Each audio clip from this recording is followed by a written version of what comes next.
সাবেক আইজিপি বেনজির আহমেদের গোপালগঞ্জের সাভানার রিসোর্টে অভিযান চালাচ্ছে জাতীয় রাজস্ব বোর্ড এনবিআর এর সেন্ট্রাল ইন্টেলিজেন্স সেল। সকালে গোপালগঞ্জের শাহপুর ইউনিয়নে সিআইসির 15 সদস্যের একটি দল রিসোর্টে অভিযান শুরু করে। বেনজিরের দেয়া সম্পদের হিসেবের সঙ্গে বাস্তবতার মিল খুঁজতে এনবিআর এর গোয়েন্দা বিভাগ এ অভিযান পরিচালনা করছেন। রিসোর্টে 612 একরের পার্কটি পরিদর্শন করছেন গোয়েন্দা দল। রিসোর্টটি এখন জেলা প্রশাসনের অধীনে রয়েছে। রিসোর্টটি দর্শনার্থীদের জন্য উন্মুক্ত থাকলেও এখনো নেই তেমন কোনো উপস্থিতি।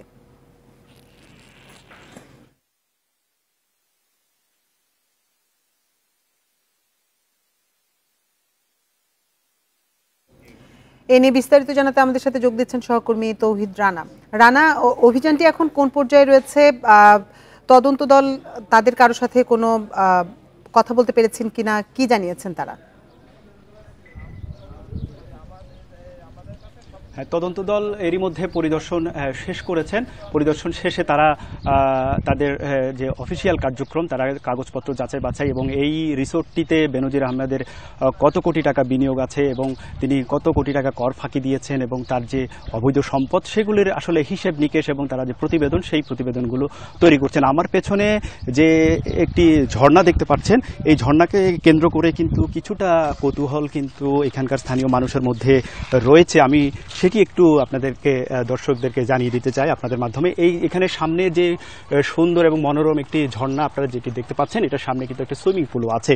এটি কিন্তু যখন শুরু হয়েছিল তখন কিন্তু বলা হয়েছিল আসলে এই ঝর্ণার পেছনের যে জায়গাটি আছে, এখানে দোতলা এবং 3 তলা বিশিষ্ট ঘর আছে এবং এটা নিয়ে কৌতূহলটা হচ্ছে এটিকে বার বানানোর একটি প্রস্তুতি কিন্তু বেনজির আহমেদের ছিল। এটাতে বার থাকবে, সামনে ঝর্ণা থাকবে, এরকম একটি প্রস্তুতি কিন্তু প্রথম দিকে ছিল। পরবর্তীতে গোয়েন্দা সংস্থার লোকজন যখন জেলা প্রশাসন জানতে পারে এবং জুনে যখন এটি জেলা প্রশাসনের অধীনে চলে যায়, তখন থেকে সেটি বন্ধ করে দেওয়া হয়েছে বা এরকম একটি বিষয় কিন্তু রয়েছে। এখানে স্থানীয় মানুষজন বলছেন যে এখানে তারা শুরু থেকে কিন্তু এখানে মদের বারের একটি তারা লক্ষণ কিন্তু এখানে দেখেছিলেন এবং এখানে তৎপরতা বেশ চোখে পড়ার মতো ছিল। এখানে যেই পরবর্তীতে এটাকে বলা হচ্ছে যে চেঞ্জ রুম, এখানে একটি দরজাও আছে। এই দরজাটি লক করা, আমরা হয়তো ভেতরে যাওয়ার চেষ্টা করেছিলাম কিন্তু আমাদেরকে এখানে ভেতরে যেতে দেওয়া হয়নি। কিন্তু এটা আসলে 3 তলা বিশিষ্ট একটি ঝর্ণা, কিন্তু পেছনে মূলত হচ্ছে রুমগুলি আছে এবং এখানেই মূলত মদের বার কে কেন্দ্র করে একটি কৌতূহল কিন্তু ছিল। এখন পর্যন্ত এটি বন্ধ আছে। এটি আমরা হয়তো এনবিআর এর যে গোয়েন্দা সংস্থার লোকজন এসছেন তাদেরকে আমরা জিজ্ঞেস করব এই বিষয়টি নিয়ে। তারা হয়তো আরো বিস্তারিত এই বিষয়গুলো আমাদেরকে হয়তো আরো ব্যাখ্যা করবেন। আসলে বাস্তবে যে মানুষের যে কৌতূহল ছিল, সেই কৌতূহল অনুযায়ী আসলে এখানে কি ছিল বা পরবর্তীতে তারা কি পেয়েছে এবং এটি আসলে বন্ধ কিনা বা এটা আদৌ চালু ছিল কিনা, সেই বিষয়টি আসলে গোয়েন্দা সংস্থার লোকজন হয়তো আমাদেরকে বিস্তারিত জানাবেন। এবং তারা কিন্তু গোয়েন্দা সংস্থার যে 15 সদস্যের যে এনবিআর এর লোকজন এসছেন এবং তারা এখনো যাচাই বাছাই করছেন। তারা বিস্তারিত প্রতিবেদন তৈরি করে হয়তো আমাদেরকে আরো বিস্তারিত তিনি আমাদেরকে জানাতে পারবেন এবং ব্রিফিং এর মাধ্যমে এখানে কি পেয়েছেন। যেহেতু আপনি জানেন যে এই রিসোর্টটি একটি গ্রামের মাঝখানে অবস্থিত এবং আশপাশে কিন্তু সব ধানি জমি, এখানে চাষাবাদ হয় এবং আশপাশে যে গ্রামের যে বাড়িগুলি আছে তাদের যে একটি অভিযোগ, এটি একদম শুরু থেকেই ছিল এবং এখনও আছে এবং তারা এখনও দাবি করছেন যে তাদের এই যে রিসোর্টের বেশিরভাগ জমি কিন্তু এখানকার স্থানীয় মানুষের জমি এবং তাদেরকে ভয়ভীতি দেখিয়ে নামমাত্র মূল্য দিয়ে এবং হুমকি দিয়ে তারা এই জমিগুলো দখল করে এই বিশাল আকৃতির 612 একরের। আপনার কাছে একটি বিষয়ে জানতে চাই যে রিসোর্টটি তো এখন জেলা প্রশাসনের অধীনে রয়েছে এবং এটি সবার জন্য উন্মুক্ত রয়েছে, কিন্তু এর পরেও সেখানে দর্শনার্থী উপস্থিতি কম। এর কারণ হিসেবে রিসোর্ট কর্তৃপক্ষ কি বলছে বা স্থানীয়রা কি বলছেন? এখানে একজন দায়িত্বপ্রাপ্ত লোক আছেন জেলা প্রশাসনের পক্ষ থেকে। আমি তার সঙ্গে সকালে এসেই কিন্তু কথা বলেছি। তিনি আমাদেরকে যেমনটা জানিয়েছেন যে এখানে বিশেষ করে সরকার পতনের পর থেকে যেহেতু এটি জেলা প্রশাসনের অধীনে চলে যায়, তখন থেকে কিন্তু এই দর্শনার্থীতে একটা ভাটা পড়ে যায় এবং মানুষের মধ্যে একটা আতঙ্ক বিরাজ করছিল আসলে এখানে কি হতে যাচ্ছে বা কি হচ্ছে। যেহেতু এটি বেনজির আহমেদের কথা বলা হচ্ছে, তার রিসোর্ট, এবং তিনি যেহেতু পলাতক আছেন, দেশের বাইরে চলে গেছেন, তার যেহেতু সম্পত্তির অবৈধ সম্পদ অর্জনের একটি অভিযোগ এসছে। তো সেই ক্ষেত্রে মানুষের মধ্যে স্বাভাবিকভাবে একটি ভয়ভীতি বা আস্থাহীনতা আছে। আগে যেখানে শুরু থেকে নাকি আমাদেরকে যেমনটা বলছেন 500-1000 মানুষ কিন্তু দৈনিক এখানে দর্শনার্থীরা আসতেন, কিন্তু এখন কিন্তু 100-রও কম দর্শনার্থী আসেন। এখন যেহেতু জেলা প্রশাসনের অধীনে এটি আছে এবং তারা টেন্ডারের মাধ্যমে এটি যাতে পরিচালনা করা হয়, এটি যাতে দর্শনার্থী আবার আসা শুরু হয়, সেই জায়গাতে উদ্বুদ্ধ করতে আসলে জেলা প্রশাসন এখানে টেন্ডার করেছেন। 2টি কোম্পানিকে টেন্ডার দেওয়া হয়েছে, তারা হয়তো এই রিসোর্টটি আগামীতে হয়তো পরিচালনা করবেন। জেলা প্রশাসনের পক্ষ থেকে আমরা এইটুকু জানতে পেরেছি। আর এখানে যে ছোট ছোট আপনি যে রুমগুলি দেখতে পাচ্ছেন, এগুলোরও কিন্তু এখানে কিন্তু অনেকগুলি রিসোর্ট আছে। এখানকার যেমনটা আমাদেরকে জানিয়েছেন যে 5 থেকে 10,000 এবং 15,000 টাকা পর্যন্ত এই ছোট ছোট এই রিসোর্টগুলো কিন্তু ভাড়া এখানে নির্ধারণ করা হয়েছে। এখানে শুরুর থেকে এখানে নাকি যখন চালু হয়েছিল তখন অনেকটা ফ্রি দর্শনার্থীদেরকে আনা হতো, কিন্তু আস্তে আস্তে যখন এটি জনপ্রিয় হতে শুরু করে তখন 100 টাকা পর্যন্ত এখানকার প্রবেশ ফি ধরা হয়েছিল। পরবর্তীতে সেটি আরও বেড়েছিল এবং জুলাই বিপ্লবের পরে যখন এটি বন্ধ করে দেওয়া হয়, বন্ধ না ঠিক অনেকটা নিয়ন্ত্রণে নেওয়া হয় জেলা প্রশাসনের, তখন থেকে দর্শনার্থী ভাটা পড়ার পর থেকে আবার এটি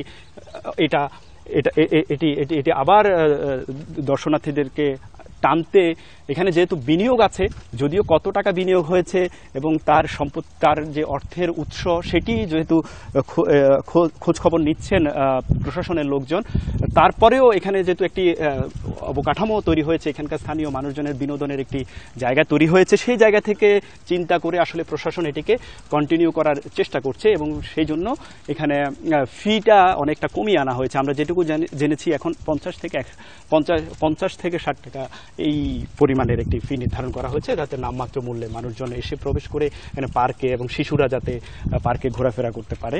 কিন্তু এখানে যেই রুমগুলি আছে, রিসোর্টগুলি আছে, এগুলি আসলে মূলত এখন একেবারে বন্ধ রয়েছে, এখানে কাউকে প্রবেশ করতে দেওয়া হয়নি। এগুলি আসলে ওভাবে ভাড়া দেওয়া হয়নি। বিশেষ করে স্থানীয় মানুষজন এসে আমাদেরকেও জিজ্ঞেস করছেন যে এই যে ঝর্ণাটির কথা বারবার বলা হচ্ছে, এটাকে ঘিরে আসলে এখানে কি আসলে কি বার ছিল কিনা, মদ বিক্রি হতো কিনা, একটি গ্রামের যে একটি যে ধর্মীয় ভাবগাম্ভীর্য, মানুষের মধ্যে একটি সৌহার্দ্যপূর্ণ সম্পর্ক, এই যে বার তৈরির মাধ্যমে এবং ছোট ছোট রিসোর্ট তৈরির মাধ্যমে সেই জিনিসগুলো সম্প্রীতি নষ্ট হচ্ছে কিনা, আসলে এই জায়গাগুলোতে মানুষের কিন্তু শঙ্কার জায়গাটা কিন্তু স্থানীয় মানুষজনের তৈরি হয়েছে। যেহেতু তারা এমনিতেই নিপীড়িত, নিষ্পেষিত, তাদের জমি, তাদের সম্পত্তি দখল করে এই রিসোর্টটি তৈরি করা হয়েছে, সেই জায়গা থেকে কিন্তু মানুষের একটা ভয়ভীতি কাজ করছে। তো তারা আসলে জমিগুলো আসলে ফেরত চান। এখানকার স্থানীয় যারা হিন্দু ধর্মাবলম্বী আছে, যাদের জমি দখল করা হয়েছে, তারা বলছেন যে তাদের জমি যাতে তারা ফেরত পান, এই প্রত্যাশাটা আসলে সরকারের কাছে, প্রশাসনের কাছে তারা করছেন। তো এখন পর্যন্ত আমার কাছে এই ছিল খোঁজ খবর। পরবর্তীতে যদি গোয়েন্দা সংস্থার লোকজন আমাদেরকে আপডেট দেন, তাহলে আমরা পরবর্তীতে আরো নতুন কোনো তথ্য হয়তো দিতে পারবো আপনাদেরকে। গোপালগঞ্জ থেকে সবশেষ তথ্য জানাচ্ছিলেন সহকর্মী তৌহিদ রানা। রাজধানীর তেজগাঁও রেলগেট এলাকায় ছোটখাটো ঝুপড়ি ঘর গুড়িয়ে দেওয়া হলেও বড় স্থাপনা সরাতে সময় দেওয়া হয়েছে 3 দিন। স্থানীয়দের অভিযোগ, টাকার বিনিময়ে ভাঙা হয়নি প্রভাবশালীদের স্থাপনা। সকালে চালানো অভিযানে উদ্ধার হয় 5 একর জায়গা। রাজধানীর তেজগাঁও রেলগেট লাইনের দুপাশে 10 ফুট জায়গা খালি রাখার নিয়ম থাকলেও লাইন ঘেঁষে নির্মাণ করা হয়েছে টিনশেডের মুরগির খামার। রেললাইনের বাঁকা অংশের পাশেই রয়েছে এ স্থাপনা, যার কারণে ট্রেন আসলে সামনের অংশ ভালোভাবে দেখতে পান না লোকোমাস্টার। তবে উচ্ছেদ অভিযানে খামারটি না ভেঙে গুড়িয়ে দেওয়া হয়েছে টিনশেডের দোকান। স্থানীয়দের দাবি, আওয়ামী লীগ ও বিএনপি নেতারা মিলেমিশে নির্মাণ করেছেন এ খামার। উড়ানের পরে এখন আরো একবার ভাঙতে আইছে, কিভাবে গেছে জানি না, এখন আবার বড় বহল লই আইছে ভাঙতো। জানা মতো তো অবৈধ, কিন্তু এখন এটা কি বেলে উঠেছে, অনুমতি ছাড়া কি এরা উঠেছে না অনুমতি নিয়ে আসছে এটা তো জানি না। রেলওয়ে বলছে খামারটি সরাতে 3 দিনের সময় দেওয়া হয়েছে। এরই মধ্যে সরিয়ে না নিলে চালানো হবে উচ্ছেদ অভিযান। একজন পলিটিক্যাল লোকেরও সাপোর্ট তারা নিয়েছে, তারা 3 দিনের সময় নিয়েছে, আপনাদের থেকে আমার থেকেও 3 দিনের জন্য তারা ওই ঘরটা শুধু তারা সময় নিয়েছে। আমি 3 দিন পরে ওটার ব্যবস্থা নেওয়ার চেষ্টা করব। আর যেটা বললেন যে ওই মুরগির ফার্মটা আমি অচিরেই ওটা উচ্ছেদের ব্যবস্থা করব। শুধু তেজগাঁও নয়, এভাবে টঙ্গী পর্যন্ত দখল হয়েছে রেলওয়ের কয়েকশো একর জমি। সংস্থাটি বলছে পর্যায়ক্রমে এসব জমি উদ্ধারে অভিযান চালাবে তারা। আল আমিন হোসেন, ইন্ডিপেন্ডেন্ট নিউজ, ঢাকা। গুম, খুন, বিচার বহির্ভূত হত্যাকারীরা আবার ক্ষমতায় আসুক জনগণ তা চায় না, তাই তাদের ভোটের বাইরে রাখার সুপারিশ করেছে নির্বাচন ব্যবস্থা সংস্কার কমিশন। পাশাপাশি বিগত 3টি সংসদ নির্বাচনে দায়িত্ব পালনে ব্যর্থ 3টি নির্বাচন কমিশনকে বিচারের আওতায় আনতে তদন্ত কমিশনের গঠনের সুপারিশও করা হয়েছে। নির্বাচন ভবনে আজ একথা জানান সংস্কার কমিশনের প্রধান ডক্টর বদিউল আলম মজুমদার। শুধু জুলাই আগস্টের আন্দোলনকেই ঘিরে নির্বিচারে হত্যা করা হয়েছে প্রায় ১৫০০-এর বেশি মানুষকে, আহত কয়েক হাজার। তারও আগে বিগত ১৬ বছরের গুম, খুন ও বিচার বহির্ভূত হত্যাকাণ্ড, সকল অভিযোগ তৎকালীন ক্ষমতাসীন আওয়ামী লীগকে ঘিরে। আগামী নির্বাচনে তারা অংশ নিতে পারবে কিনা এই প্রশ্ন এখন সব মহলে। নির্বাচন বিটে কর্মরত সাংবাদিকদের সংগঠন reporters forum for election and democracy আয়োজিত আরএফই টকে সাংবাদিকদের মুখোমুখি হন নির্বাচন ব্যবস্থা সংস্কার কমিশনের প্রধান বদিউল আলম মজুমদার। তিনি জানান, গুম, খুন সহ গুরুতর মানবতা বিরোধী অপরাধে যারা যুক্ত ছিল তারা যেন নির্বাচন করতে না পারে সেই সুপারিশ করা হয়েছে। প্রায় ২,০০০ ব্যক্তি খুন হয়েছে এবং যারা গুম হয়েছে, যারা বিভিন্নভাবে গুরুতর মানবাধিকার লঙ্ঘন করেছে, আমরা কি চাই তারা আবার এসে আমাদের রাষ্ট্র পরিচালনা করুক? আমি তো মনে করি অধিকাংশ জনগণে চায় না। গত 3 নির্বাচন ইসি সাংবিধানিক দায়িত্ব পালনে ব্যর্থ হওয়ায় নির্বাচন কমিশনারদের বিচারের আওতায় আনতে তদন্ত কমিশন গঠনের সুপারিশ করেছে সংস্কার কমিশন। এবং সুষ্ঠু নিরপেক্ষ নির্বাচন এবং গণতন্ত্র, এটা আমাদের সংবিধানের মৌলিক কাঠামোর অংশ, বেসিক স্ট্রাকচার যেটাকে বলে। এবং একই সাথে তারা শপথ করেছে এবং শপথ ভঙ্গ করেছে। তো এই জন্য আমরা বলেছি একটা কমিশন গঠন করা। কমিশন গঠন করে কমিশন তারা তদন্ত করে বের করবে, তারা কোনো অপরাধ করে থাকলে তাদেরকে যেন বিচারের আওতায় আনা। প্রার্থীরা তাদের প্রচারে কোনো পোস্টার ব্যবহার করতে পারবেন না। রাষ্ট্রীয় গণমাধ্যমে সব প্রার্থীকে সমান সুযোগ দেয়া হবে, এমন সুপারিশও করেছে সংস্কার কমিশন। পরিচালিত হয় রাজনৈতিক সংস্কৃতি। Mahmudul Hasan, independent news, Dhaka. এ নিয়ে আরো জানাতে বার্তাকক্ষ থেকে আমাদের সাথে যোগ দিয়েছেন সহকর্মী মাহমুদুল হাসান। মাহমুদুল, মানবাধিকার লঙ্ঘনকারীদের ভোটের বাইরে রাখতে বিস্তারিত কি আছে সুপারিশে? বদিউল আলম মজুমদার কি বলেছেন, আমাদের বিস্তারিত জানাবেন। দেখেন, আজকে নির্বাচন ব্যবস্থা সংস্কার কমিশনের যিনি প্রধান ডক্টর বদিউল আলম মজুমদার, তিনি গণমাধ্যম কর্মীদের সামনে প্রায় 1 ঘন্টা মুখোমুখি হয়েছিলেন এবং তাকে বিভিন্ন ধরনের প্রশ্ন করা হয়েছিল, বিশেষ করে নির্বাচন ব্যবস্থাকে নিয়ে। তারা সুপারিশ করেছে এবং তিনি কি মনে করছেন নির্বাচন ব্যবস্থা সংস্কার নিয়ে, এবং যে সুপারিশের আলোকেই মূলত এই প্রশ্নগুলো ছিল। এবং এই যে আজকে তিনি মুখোমুখি হয়েছিলেন, তার এখানে 2টি দিক খুব গুরুত্বপূর্ণ ছিল আজকে, বা তিনি জোর দিয়েছেন। এক হচ্ছে যারা গুম, খুন বা জুলাই আগস্টে গণহত্যার সঙ্গে জড়িত বা যারা মানবতা বিরোধী অপরাধ করেছে, তারা যেন নির্বাচনে এসে আবার যেন ক্ষমতায় ফিরতে না পারে, ক্ষমতায় না আসে। সেই মানুষগুলো যারা নিহত হয়েছে তাদের খাতিরেও যেন আর যারা হত্যা করেছে বা মানবতা বিরোধী হত্যা করেছে তারা যেন ক্ষমতায় আবার না আসে, অধিকাংশ মানুষ এমনটাই চাই। এইটি আসলে বদিউল আলম মজুমদার বলতে চেয়েছেন। এবং তিনি বলেছেন যে এতগুলো রক্ত ঝরেছে এই জুলাই আগস্টে, এবং একই সঙ্গে বিগত যে 15-16 বছরে যে গুম, খুন হয়েছে, এবং এই যে অপরাধগুলোর সঙ্গে যারা জড়িত তারা যেন নির্বাচনে আসতে না পারে বা ক্ষমতায় না আসতে পারে, তিনি জোর দিয়ে বলেছেন। অন্যদিকে আরেকটি বিষয় ছিল যে তাহলে স্বাভাবিকভাবেই তো আসলে সেই বিগত যে ক্ষমতাসীন আওয়ামী লীগ, তার উপরেই এই দায়গুলো বর্তায়। তো তিনি মনে করেন কিনা যে সেই দলটিকে নিষিদ্ধ করা বা নির্বাচন কমিশনের যে রাজনৈতিক দলগুলো, নিবন্ধিত রাজনৈতিক দলগুলো আছে, সেখান থেকে আওয়ামী লীগকে সেই নিবন্ধন বাতিল করা, সেই ক্ষেত্রে তিনি মনে করেন করে এগুলো করা উচিত কিনা।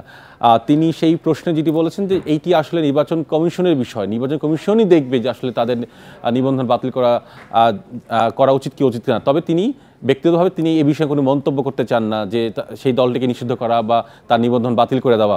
এবং একই সঙ্গে যে এই প্রশ্নটি ছিল যে আগামী নির্বাচনে যদি আওয়ামী লীগ অংশগ্রহণ করতে না পারে সেই ক্ষেত্রে অংশগ্রহণমূলক নির্বাচন বলা যাবে কি না, তিনি এই প্রশ্নটিও এড়িয়ে গেছেন।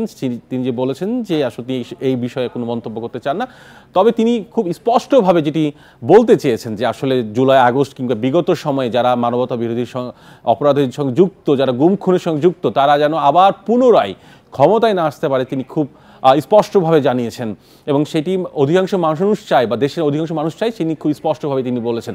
আরেকটি দিক গুরুত্বপূর্ণ বা তিনি বলতে চেয়েছেন যে বিগত যে 3টি সংসদ নির্বাচন 2014, 2018 এবং 2024 সালে যে জাতীয় সংসদ নির্বাচন হয়েছে এবং এই নির্বাচনগুলো বিতর্কিত নির্বাচন এবং এই নির্বাচনের মাধ্যমে মানুষ তার ভোট দিতে পারেনি ঠিক মতো। সুতরাং এই নির্বাচনের দায়িত্বে যারা ছিলেন, বিশেষ করে নির্বাচন কমিশনাররা, তাদেরকে তিনি তাদের শাস্তির বিষয়ে বা তারা কি অপরাধ করেছে, কোন জায়গায় অপরাধ করেছে সেই ক্ষেত্রে একটি কমিশন গঠন করা দরকার বলে তিনি মনে করেছেন এবং সেই সুপারিশও কিন্তু করেছে। অর্থাৎ এই সংস্কার কমিশন সুপারিশ করেছে এবং এই কমিশন আসলে খতিয়ে দেখবে যে কোন জায়গায় তারা অপরাধ করেছে, যে সাংবিধানিক যে দায়িত্ব, তাদের যে শপথ, তারা কোন জায়গায় ভেঙেছে, এগুলো আসলে কমিশনের আসলে খতিয়ে দেখা দরকার এবং তদন্ত করে তাদের বিচারে মুখোমুখি করা দরকার বলেও তিনি জানিয়েছেন। বার্তাকক্ষ থেকে সবশেষ তথ্য জানাচ্ছিলেন সহকর্মী মাহমুদুল হাসান।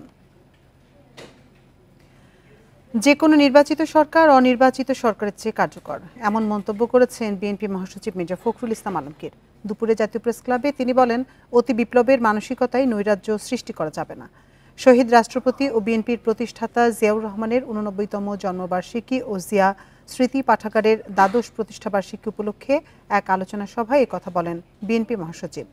সোভিয়েত ইউনিয়ন, চীনসহ বিভিন্ন দেশে বিপ্লবের পর রাজনৈতিক সামাজিক পরিস্থিতির কথা তুলে ধরে তিনি ছাত্রদের ধৈর্যের সঙ্গে পরিস্থিতি মোকাবেলার আহ্বান জানান।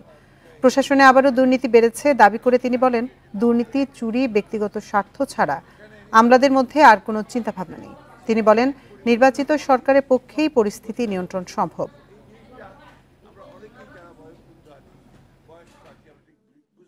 এই সরকার অনেক ভুল ত্রুটি করছে, ভুল তো করবেই, তারা সরকারে ছিল না, রাজনীতি করেনি, রাজনীতির বিষয় তারা অতটা জানেও না, বোঝেও না, তাই না?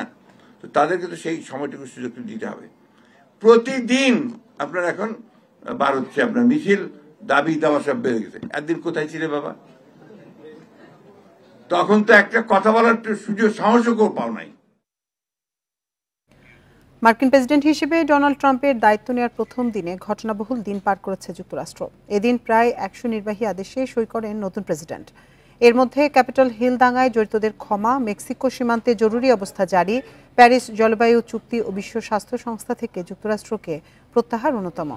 এদিকে রিপাবলিকান সিনেটর মার্কো রুবিওকে মার্কিন পররাষ্ট্রমন্ত্রীর দায়িত্ব দিয়েছেন ট্রাম্প। দ্বিতীয় মেয়াদে মার্কিন প্রেসিডেন্ট হিসেবে দায়িত্ব নিয়েছেন রিপাবলিকান নেতা ডোনাল্ড ট্রাম্প। সোমবার ক্ষমতায় আসার প্রথম দিনে অন্তত 100 নির্বাহী আদেশে সই করেন তিনি। স্থগিত করেছেন বাইডেন প্রশাসনের 78টি নির্বাহী সিদ্ধান্তের কার্যক্রম। নির্বাচনী প্রচারণায় অবৈধ অভিবাসী ঠেকাতে কঠোর নীতি গ্রহণের আশ্বাস দিয়েছিলেন ট্রাম্প। দায়িত্ব নেয়ার পরপরই এ বিষয়ে নেন পদক্ষেপ। যুক্তরাষ্ট্র মেক্সিকো সীমান্তে জারি করেন জাতীয় জরুরি অবস্থা। জন্মসূত্রে মার্কিন নাগরিকত্ব বাতিল করতে নির্বাহী আদেশ জারি করেছেন ট্রাম্প। এক্ষেত্রে অবৈধভাবে বা শিক্ষা পর্যটন সহ সাময়িক ভিসায় যুক্তরাষ্ট্রে গিয়ে সন্তান জন্ম দিলে সেসব শিশু মার্কিন নাগরিকত্ব পাবে না। প্রতিশ্রুতি অনুযায়ী ক্যাপিটল হিল দাঙ্গায় গ্রেপ্তার প্রায় 1,500 আসামিকে ক্ষমা করেছেন ট্রাম্প। সোমবারই তাদের কারামুক্তির প্রক্রিয়া শুরু হয়। 2021 সালের 6 জানুয়ারি ক্যাপিটল হিলে জো বাইডেনকে প্রেসিডেন্ট হিসেবে স্বীকৃতি দেওয়ার অনুষ্ঠানে হামলা চালায় ট্রাম্পের সমর্থকরা। নির্বাচনে ফল পাল্টে দেওয়ার অভিযোগে এই হামলা চালানো হয়। বিশ্বব্যাপী জলবায়ু পরিবর্তন রুখতে গৃহীত প্যারিস জলবায়ু চুক্তি থেকে বেরিয়ে আসার নির্বাহী আদেশে সই করেছেন যুক্তরাষ্ট্রের নতুন প্রেসিডেন্ট। এর মাধ্যমে 1 দশকের মধ্যে এ নিয়ে দ্বিতীয়বার বিশ্বের সর্ববৃহৎ কার্বন নিঃসরণকারী দেশটিকে জলবায়ু পরিবর্তনের বিরুদ্ধে বৈশ্বিক প্রচেষ্টার বাইরে নিয়ে যাওয়া হলো। এছাড়া বিশ্ব স্বাস্থ্য সংস্থা থেকে যুক্তরাষ্ট্রের বেরিয়ে যাওয়ার প্রক্রিয়া শুরু করার নির্বাহী আদেশে সই করেছেন ট্রাম্প। এ সময় সংস্থাটিতে এতদিন অন্য দেশের তুলনায় যুক্তরাষ্ট্র অন্যায্য পরিমাণে অর্থ প্রদান করেছে বলে মন্তব্য করেন তিনি। দায়িত্ব নিয়ে বিভিন্ন নির্বাহী আদেশ জারি করা মার্কিন প্রেসিডেন্টদের জন্য সাধারণ একটি বিষয়। এমন আদেশের আইনি ভার আছে, কিন্তু পরবর্তী প্রেসিডেন্ট বা আদালত চাইলে এসব আদেশ বাতিল করতে পারে। এদিকে রিপাবলিকান সিনেটর মার্কো রুবিওকে মার্কিন পররাষ্ট্রমন্ত্রীর দায়িত্ব দিয়েছেন ডোনাল্ড ট্রাম্প। 99 সিনেটরের সবাই রুবিওর পক্ষে ভোট দিয়েছেন। মার্কো রুবিও কট্টর ইসরায়েলপন্থী হিসেবে পরিচিত। এছাড়া চীন বিরোধী হিসেবেও পরিচিতি রয়েছে তার। Zobayer Hussain, independent news. যুক্তরাষ্ট্রের প্রেসিডেন্টের দায়িত্ব নেবার পর ডোনাল্ড ট্রাম্পকে অভিনন্দন জানিয়েছেন বিশ্ব নেতারা। ইউক্রেন এবং পারমাণবিক অস্ত্র নিয়ে নতুন মার্কিন প্রশাসনের সাথে আলোচনার পথ খোলা আছে বলে অভিনন্দন বার্তায় জানিয়েছেন রুশ প্রেসিডেন্ট ভ্লাদিমির পুতিন। এছাড়া যুক্তরাজ্য, চীন ও জার্মানি সহ বিভিন্ন দেশের নেতারা নতুন মার্কিন প্রেসিডেন্টকে অভিনন্দন জানান।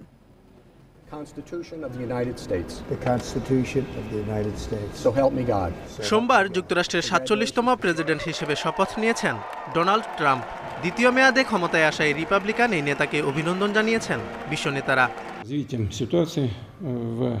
মার্কিন প্রেসিডেন্ট হিসেবে ট্রাম্পের শপথ গ্রহণের আগেই তাকে অভিনন্দন জানান রুশ প্রেসিডেন্ট ভ্লাদিমির পুতিন। ইউক্রেন এবং পারমাণবিক অস্ত্র নিয়ে নতুন মার্কিন প্রশাসনের সাথে আলোচনার পথ খোলা রয়েছে বলেও জানান তিনি। আমরা কখনোই সংলাপ প্রত্যাখ্যান করিনি। মার্কিন প্রশাসনের সাথে সহযোগিতার মনোভাব বজায় রাখতে আমরা সবসময় প্রস্তুত।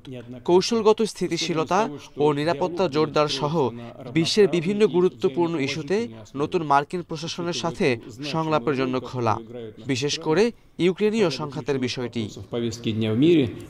এছাড়া শপথের আগেই ট্রাম্পকে অভিনন্দন জানিয়েছে চীনা পররাষ্ট্র মন্ত্রণালয়। এ সময় নতুন যুগে একসাথে চলার উপায় খুঁজে বের করতে ট্রাম্প প্রশাসনের সাথে বেইজিং কাজ করতে ইচ্ছুক বলেও জানানো হয়। এক ভিডিও বার্তায় নতুন মার্কিন প্রেসিডেন্টকে শুভেচ্ছা জানিয়েছেন যুক্তরাজ্যের প্রধানমন্ত্রী কিয়ার স্টারমার। এ সময় ওয়াশিংটনের সাথে লন্ডনের বিশেষ সম্পর্কের কথা উল্লেখ করেন তিনি। এদিকে যুক্তরাষ্ট্রকে পরম মিত্র উল্লেখ করে ট্রাম্পের নেতৃত্বে ইসরায়েলিদের জন্য ভালো দিন অপেক্ষা করছে বলে জানান ইসরায়েলের প্রধানমন্ত্রী বেনিয়ামিন নেতানিয়াহু। প্রেসিডেন্ট হিসেবে আপনার প্রথম মেয়াদে আমরা অনেক সুবিধা পেয়েছি। আপনি ইরানের পারমাণবিক চুক্তি থেকে সরে এসেছেন, জেরুজালেমকে ইসরায়েলের রাজধানী হিসেবে স্বীকৃতি দিয়েছেন। আমি বিশ্বাস করি যে আবার একসাথে কাজ করে আমরা যুক্তরাষ্ট্র ইসরায়েল জোটকে নতুন উচ্চতায় উন্নীত করব। এছাড়া জার্মানির চ্যান্সেলর, ইউক্রেনের প্রেসিডেন্ট, ভারতের প্রধানমন্ত্রী এবং ইরানের পররাষ্ট্র মন্ত্রণালয় নতুন মার্কিন প্রেসিডেন্টকে অভিনন্দন জানিয়েছে। Zobayer Hussain, independent news. President Donald ট্রাম্পের শুল্ক পরিকল্পনা নিয়ে বিশ্ববাজারে উদ্বেগ দেখা দিয়েছে। শুল্ক বৃদ্ধির সিদ্ধান্ত বাস্তবায়ন হলে বিশ্বব্যাপী বাণিজ্যিক সম্পর্ক ও অর্থনীতির উপর প্রভাব পড়তে পারে, তাই উদ্বিগ্ন বিনিয়োগকারীরা। এই সংখ্যায় আন্তর্জাতিক বাজারে এরই মধ্যে কমতে শুরু করেছে শেয়ারের দাম, বেড়েছে ডলারের মান। মার্কিন প্রেসিডেন্ট হিসেবে ডোনাল্ড ট্রাম্পের শপথের পর থেকেই আলোচনার কেন্দ্রে তার বাণিজ্য ও শুল্ক পরিকল্পনা। বিশ্ববাজারে দেখা গেছে উদ্বেগ। শপথের পর প্রথম ভাষণে ট্রাম্প শুল্ক বৃদ্ধিতে বিলম্বের কথা বলায় বিনিয়োগকারীরা কিছুটা আশাবাদী ছিল। তবে এরপরই 1 ফেব্রুয়ারি থেকে মেক্সিকো ও কানাডার উপর 25% শুল্ক আরোপের ঘোষণা দেন তিনি। ট্রাম্পের ঘোষণার পর ডলারের বিপরীতে মেক্সিকান পেসোর দাম 1% কমেছে। কানাডিয়ান ডলারও পৌঁছেছে 5 বছরের মধ্যে সর্বনিম্ন স্তরে। এছাড়া পাউন্ড ও ইউরোর বিপরীতে শক্তিশালী হয়েছে মার্কিন ডলার। আন্তর্জাতিক শেয়ার বাজারে লাভ ক্ষতির গতিও উল্টে দিয়েছে ট্রাম্পের শুল্ক আরোপের ইঙ্গিত। মঙ্গলবার এশিয়া প্রশান্ত মহাসাগরীয় অঞ্চলের সূচকগুলোর মধ্যে জাপানের নিক্কে সূচকের তেমন কোনো পরিবর্তন হয়নি। তবে 0.35% কমেছে সাংহাই কম্পোজিট সূচক। দক্ষিণ কোরিয়ার সূচকও কমেছে 0.2%। তবে অস্ট্রেলিয়ার ASX 200 সূচকের উত্থান হয়েছে প্রায় 0.6%। যুক্তরাষ্ট্রে তেল ও গ্যাস উৎপাদন বাড়ানোর পরিকল্পনা নিয়েছেন ট্রাম্প। ফলে আন্তর্জাতিক বাজারে কমেছে জ্বালানি তেলের দাম। ব্রেন্ট ক্রুডের দাম ব্যারেল প্রতি $80.18, যা সপ্তাহের সর্বনিম্ন অবস্থান। West Texas intermediate crude 64 cent কমে বিক্রি হচ্ছে ব্যারেল প্রতি $77.24। ইফা তারা, ইন্ডিপেন্ডেন্ট নিউজ। ট্রাম্প প্রশাসনের সঙ্গে নতুন করে বোঝাপড়া শুরু করতে হলেও সামাল দিতে পারবে ঢাকা। পররাষ্ট্র উপদেষ্টার মতে ঢাকা ওয়াশিংটন সম্পর্ক সরকার কেন্দ্রিক নয়, তাই চাওয়া পাওয়ার ক্ষেত্রে খুব বেশি পরিবর্তন আসবে না। তবে বিশ্লেষকের শঙ্কা, সংখ্যালঘু প্রসঙ্গ ছাড়াও নির্বাচন নিয়ে চাপ আসতে পারে ট্রাম্পের পক্ষ থেকে। 4 বছর মার্কিন প্রশাসনের নেতৃত্ব দেবেন প্রেসিডেন্ট ডোনাল্ড ট্রাম্প। এখন প্রশ্ন উঠছে, ঢাকা ওয়াশিংটন সম্পর্কে পরিবর্তন আসবে কি? কারণ মানবাধিকার, শ্রম আইন ও নির্বাচনী প্রক্রিয়া নিয়ে জোর দিচ্ছে যুক্তরাষ্ট্র। ট্রাম্পের আগের আমলে মানবাধিকার লঙ্ঘনের অভিযোগে র্যাবের ওপর নিষেধাজ্ঞার প্রক্রিয়া শুরু হয়, যার ঘোষণা আসে 2021 সালে। এছাড়া অবাধ, সুষ্ঠু ও অংশগ্রহণমূলক নির্বাচন চায় মার্কিন প্রশাসন।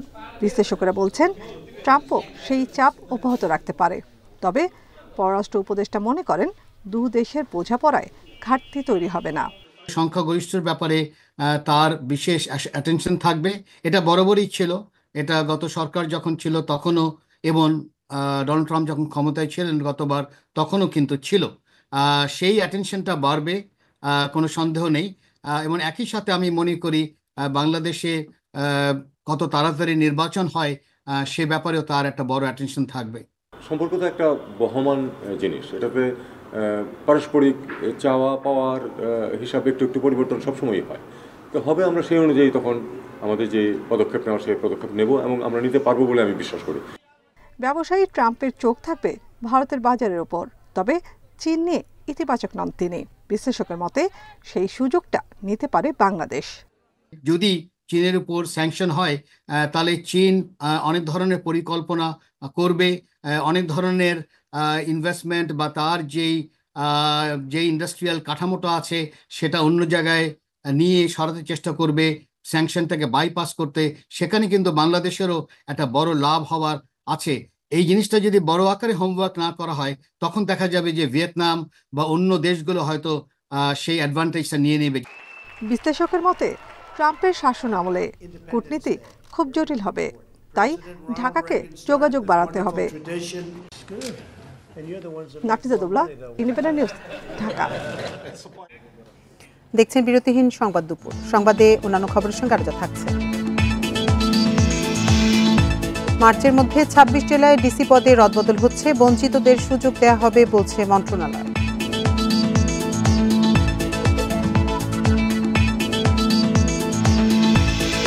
চট্টগ্রামে বোতলজাত ও খোলা সয়াবিন তেলের সংকট বাড়ছে, কৃত্রিম সংকট তৈরির অভিযোগ।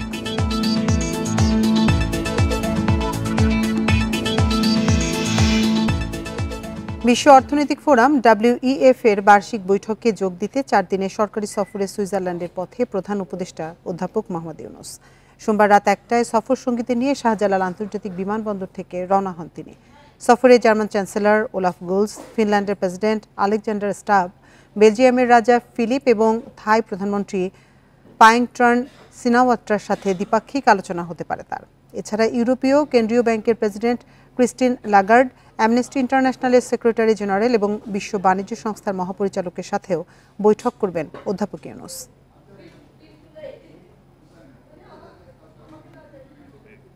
ছাব্বিশ জেলায় জেলা প্রশাসক পদে রদবদল হচ্ছে। মার্চের মধ্যে নতুন ফিটলিস্ট তৈরিতে ইউএনও ও এডিসি পদের কাজের অভিজ্ঞতা শর্ত শিথিল হচ্ছে। জনপ্রশাসন মন্ত্রণালয় বলছে, বঞ্চিতরা যাতে নিয়োগ পেতে পারে সেজন্য এই সিদ্ধান্ত নেওয়া হয়েছে। গত 5 আগস্ট ছাত্র জনতার গণঅভ্যুত্থানে হাসিনা সরকারের পতন হয়।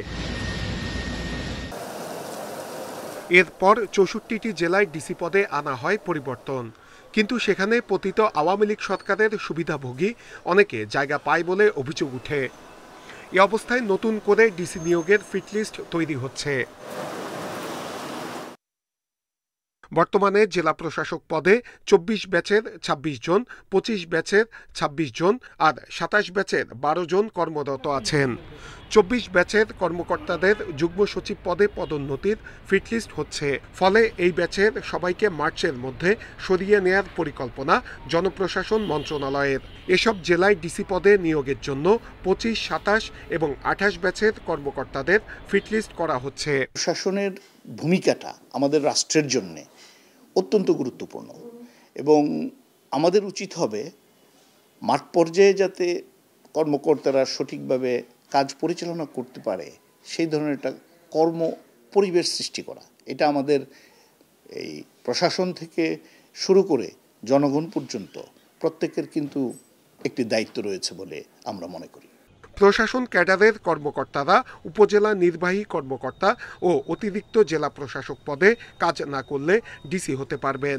তবে মাঠ প্রশাসনের যে কোনো পর্যায়ে কাজের অভিজ্ঞতা থাকতে হবে। জনপ্রশাসন বিশেষজ্ঞরা বলছেন, যোগ্য সৎ কর্মকর্তাদের বাছাই করে ডিসি নিয়োগ দিতে হবে। আমার মনে হয় এবং বর্তমান প্রশাসন ব্যবস্থায় তাদের গতিশীলতা আনার জন্য এদেরকে পুরোপুরিভাবে তাদের অতীতের 5 বছর, 10 বছর বা তার আগের বছরগুলোর তাদের মূল্যায়ন করা দরকার। ইউএনও এবং ডিসি পদেও রদবদল করা হবে বলে জানিয়েছে জনপ্রশাসন মন্ত্রণালয়। Nure Alam, independent news, Dhaka. Voter তালিকা হালনাগাদে জুলাই অভ্যুত্থানে আহত হয়ে বঙ্গবন্ধু শেখ মুজিব মেডিকেলে চিকিৎসাধীন 38 জনের ছবি ও বায়োমেট্রিক তথ্য সংগ্রহ করা হয়েছে। সকালে নির্বাচন কমিশনের একটি দল এই কার্যক্রম চালায়। আহতদের যাদের আঙুল ও চোখ ক্ষতিগ্রস্ত হয়েছে, নির্বাচন কমিশনের বিশেষ নির্দেশনায় তাদেরকে ভোটার তালিকায় অন্তর্ভুক্ত করা হচ্ছে। আগামী 1.5 সপ্তাহের মধ্যে জাতীয় পরিচয়পত্র পাবেন তারা। তথ্য সংগ্রহকারীরা জানান, নতুন পরিচয়পত্র ছাড়াও যাদের স্মার্ট কার্ড নেই বা হারিয়েছে অথবা সংশোধন প্রয়োজন, সেই সেবাও দেয়া হচ্ছে। সোমবার থেকে দেশ জুড়ে শুরু হয়েছে ভোটার তালিকা হালনাগাদের কাজ। জুলাই অভ্যুত্থানে আহতরা যাতে বাদ না পড়েন সে লক্ষ্যেই বিশেষ উদ্যোগ কমিশনার। হয়েছে তাদের এনআইডি করার জন্য, নতুন এনআইডি করা। আমরা এখানে যে সার্ভিসগুলো দিচ্ছি তার যাদের নতুন এনআইডি নাই বা এনআইডি কার্ডের সংশোধন করতে হবে বা এনআইডি হারিয়ে গিয়েছে বা এই জাতীয় কোনো সমস্যা থাকলে এই 4 জাতীয় সমস্যার জন্য আমরা এখান থেকে সার্ভিসগুলো আমরা এখান থেকে দিচ্ছি এবং 1.5 সপ্তাহের মধ্যে তাদের সবাইকে আমরা স্মার্ট কার্ড দিয়ে দিব। আমাদের চট্টগ্রামের বাজারে সয়াবিন তেলের সংকট কাটছে না। বোতলজাত সয়াবিন তেলের সংকটে এখন যুক্ত হয়েছে খোলা সয়াবিনও। ব্যবসায়ীদের দাবি, দাম বাড়াতে কৃত্রিমভাবে তৈরি করা হয়েছে এই সংকট। আসন্ন রমজানে সয়াবিনের বাজার সহনীয় রাখতে দ্রুত উদ্যোগ নেওয়ার তাগিদ। প্রায় 1.5 মাস ধরে চট্টগ্রামের বাজারে বোতলজাত সয়াবিন তেলের সংকট চলছে। বেশিরভাগ বিপণনকারীরা বোতলজাত সয়াবিনের অর্ডার নিচ্ছেন সংশ্লিষ্ট কোম্পানির অপ্রচলিত পণ্য নেয়ার শর্তে, বলছেন খাতুনগঞ্জের ব্যবসায়ীরা। এর মধ্যে কয়েকদিন থেকে খোলা সয়াবিন তেলেরও সংকট প্রকট হয়েছে। খাতুনগঞ্জের 50% সয়াবিনের বাজার এস আলমের দখলে। এছাড়া অন্যান্য বড় ব্যবসায়ীরাও কমিয়ে দিয়েছে উৎপাদন, ফলে বাজারে তৈরি হয়েছে সংকট। ব্যবসায়ীরা জানান, কিছুদিন ধরে মিল থেকে পণ্য পেতেও সময় লাগছে।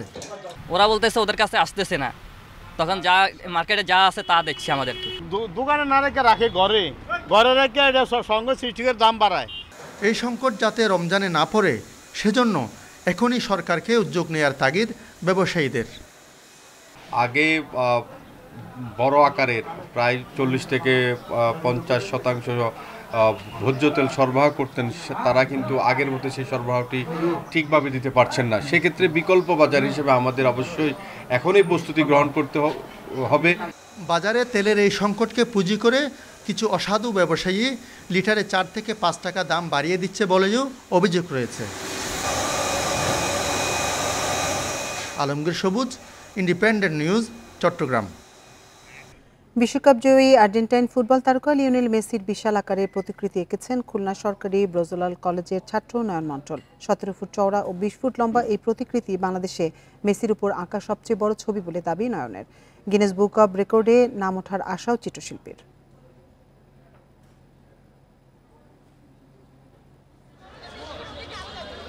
রং আর তুলির আঁচড়ে খণ্ড খণ্ড কাগজে এঁকেছেন প্রিয় ফুটবলার লিওনেল মেসির প্রতিকৃতি। 17 ফুট চওড়া ও 20 ফুট লম্বা এই চিত্রকর্মটিতে নয়ন মণ্ডল ব্যবহার করেছেন A4 সাইজের 504টি কাগজ। পরে কাগজগুলোর সংযোগে ফুটে উঠেছে মেসির প্রতিকৃতি। মেসির প্রতি ভালোবাসা ও বড় কিছু করার স্বপ্ন থেকে এই ছবিটি এঁকেছেন ব্রজলাল কলেজের ছাত্র নয়ন মণ্ডল। 20 ফিট বাই 17 ফিট, এটা আমার করার মূল পরিকল্পনা। এটা আমি একজন আর্টিস্ট, সেই হিসেবে বাংলাদেশের সবচেয়ে বড় একটা কিছু করার ইচ্ছা ছিল, সেই থেকে এই আর্টটা করা, আর এটাই সবথেকে বড় আর্ট। নয়নের দাবি এটি বাংলাদেশে হাতে আঁকা সবচেয়ে বড় প্রতিকৃতি। এই ছবিটি গিনেস বুক অব রেকর্ডে উঠবে বলে আশা তার। পরবর্তী পরিকল্পনা আছে আমার গিনেস বুকে নাম লেখার সবথেকে বড় আর্ট করে, এটা বাংলাদেশের আঁকা, এরপরে ওয়ার্ল্ড রেকর্ড করার ইচ্ছা আছে। আর এইটা ইচ্ছা আছে যে ওই আমি যার ভক্ত সবথেকে বড় লিওনেল মেসি, ওনার কাছে যেন পৌঁছে যায় আপনাদের মাধ্যমে। নয়নের আঁকা এই চিত্রকর্মে উচ্ছ্বসিত তার সহপাঠীরাও। যে আমাদের অর্থনীতি বিভাগের আমার সিনিয়র একজন ভাই, তিনি এত সুন্দর করে বাংলাদেশের কাগজে আঁকা সবথেকে বৃহৎ যে মেসির আঁকা যে ছবিটি এঁকেছেন, এর জন্য আমরা আসলে আনন্দিত। সে যে এরকম একটা চিত্রকর্ম, আমরা প্রতিকৃতি বলতে পারি, এটা করছে, এটা আমাদের জন্য একটা গর্বের বিষয়। তার পাশাপাশি আমাদের ডিপার্টমেন্টের জন্য একটা গর্বের বিষয় হয়ে দাঁড়িয়েছে। নয়নের স্বপ্ন পূরণে সহযোগিতার আশ্বাস কলেজ শিক্ষকের। এই যে এক্সপ্লোরটাকে করলাম, আমরা পরবর্তীতে কলেজ প্রশাসনের সাথে কথা বলে এবং বিভাগ থেকে যতটা সম্ভব তাকে সামনের দিকে যাতে সে এগিয়ে যায়, সব ধরনের সাহায্য সহযোগিতা এবং পৃষ্ঠপোষকতা আমাদের থাকবে। মেসির এই প্রতিকৃতি করতে নয়ন মণ্ডল সময় নিয়েছেন প্রায় 1.5 মাস। Independent news. আর এই ছিল বিরতিহীন সংবাদ দুপুরের আজকের আয়োজন। এতক্ষণ সাথে থাকার জন্য ধন্যবাদ সবাইকে।